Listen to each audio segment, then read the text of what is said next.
রংপুর পীরগাছার ইটাকুমারী ন্যাংরার বাজারে বাংলাদেশ কংগ্রেসের সমসাময়িক রাজনৈতিক প্রেক্ষাপট শীর্ষক আলোচনা সভা অনুষ্ঠিত হয়েছে।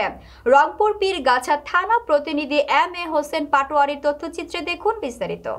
শুক্রবার 29 আগস্ট এই আলোচনা সভা অনুষ্ঠিত হয়। সভায় প্রধান অতিথি হিসেবে উপস্থিত ছিলেন রংপুর 4 আসনের কংগ্রেস এমপি প্রার্থী ও কেন্দ্রীয় নেতা মোহাম্মদ সিরাজুল ইসলাম পাটোয়ারি।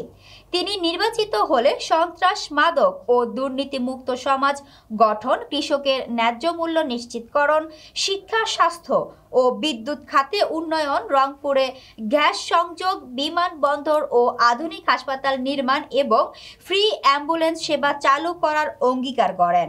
সভায় মুক্তিযুদ্ধের চেতনা, গণতন্ত্র রক্ষা ও দেশের উন্নয়নে কংগ্রেসের অঙ্গীকার তুলে ধরে নবীন প্রবীণ বান্ধব জোটকে শক্তিশালী করার আহ্বান জানানো হয়। বক্তারা আসন্ন নির্বাচনে ঐক্যবদ্ধভাবে কাজ করে ডাব মার্কায় ভোট দেওয়ার জন্য জনগণকে উৎসাহিত করেন। বক্তারা আসন্ন নির্বাচনে ঐক্যবদ্ধভাবে কাজ করে ডাব মার্কায় ভোট দেওয়ার জন্য জনগণকে উৎসাহিত করেন। ডাব মার্কায় ভোট দিন।